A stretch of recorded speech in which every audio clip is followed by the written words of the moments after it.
Syukran, syukran wahai guruku.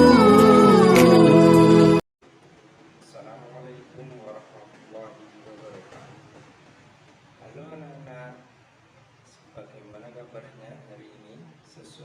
Semoga dalam keadaan sehat walafiat ya. Baik anak-anak, kali ini kita akan belajar tentang rukun iman. Tujuan pembelajaran kali ini nantinya kita diharapkan untuk paham apa itu rukun iman dan bisa menyebutkan rukun iman secara urut dan benar.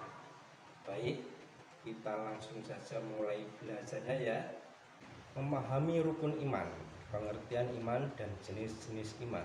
Rukun iman. Pengertian iman. Rukun artinya dasar atau pondasi. Iman yang artinya percaya dan yakin. Rukun iman artinya adalah dasar kepercayaan umat Islam. Setiap muslim wajib meyakininya. Rukun iman harus kita percayai dalam hati, diucapkan dalam lisan dan dibuktikan dengan perbuatan. Seperti dijelaskan dalam hadis berikut ini. Al-imanu ma'rifatu bil qalbi wa qawlu bil lisani wa a'malu bil arhan. Yang artinya iman adalah mengetahui dalam hati, mengucapkan dalam lisan, dan mengamalkan dengan anggota badan. Iman ada 6 anak-anak. 6. Yang pertama, iman kepada Allah. Yang kedua, iman kepada malaikat-malaikat Allah. Yang ketiga, iman kepada kitab-kitab Allah.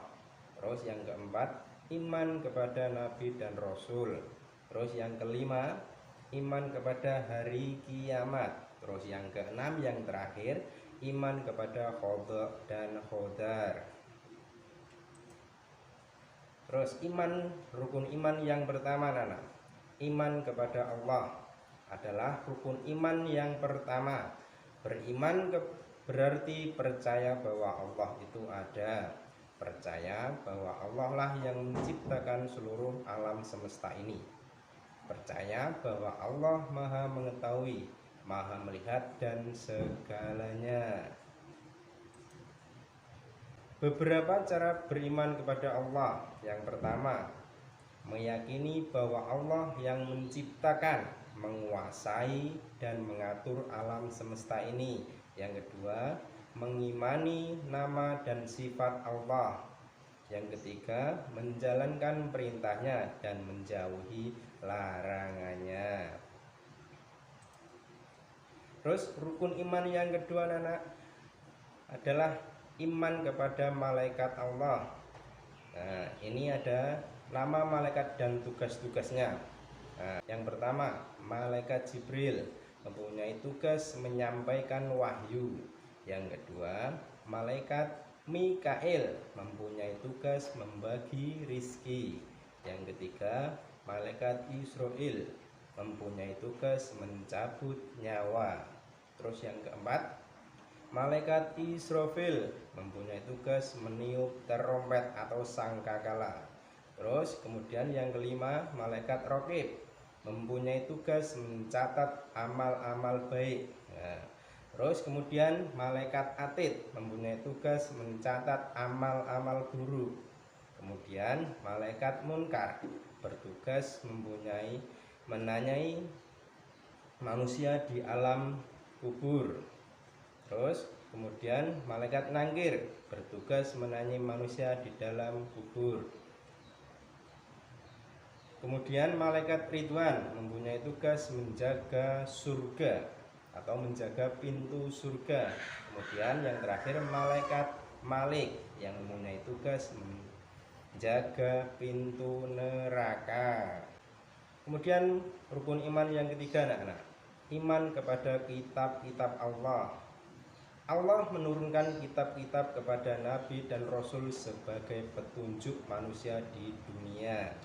Kitab yang diturunkan oleh Allah ada 4 anak-anak, yaitu yang pertama kitab Taurat diturunkan kepada Nabi Musa alaihissalam. Yang kedua, kitab Zabur diturunkan kepada Nabi Daud alaihissalam.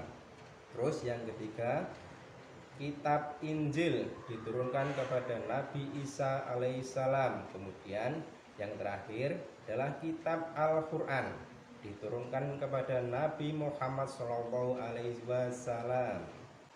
Terus kita bahas rukun iman yang keempat, anak-anak.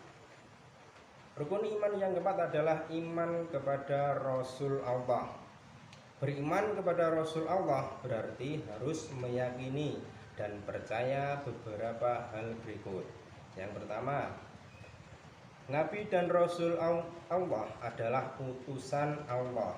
Yang kedua, Rasul membimbing manusia ke jalan yang benar. Terus yang ketiga, ajaran yang paling benar adalah dalam agama Islam. Terus yang keempat, Islam adalah ajaran yang dibawa Nabi Muhammad SAW. Terus kemudian yang kelima, Nabi Muhammad adalah Rasul terakhir ya anak-anak. Terus kemudian berikutnya, tidak ada Rasul setelah Nabi Muhammad SAW.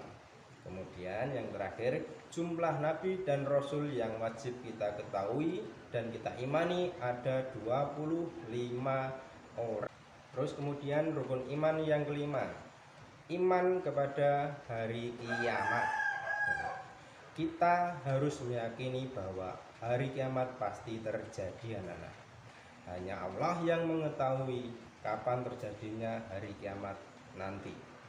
Hari kiamat adalah berakhirnya semua kehidupan ini, anak-anak. Semua makhluk akan mati, hanya Allah yang akan hidup. Kita juga harus meyakini bahwa semua amal perbuatan kita nanti yang di dunia ini akan dipertanggungjawabkan di hari kiamat nanti, anak-anak.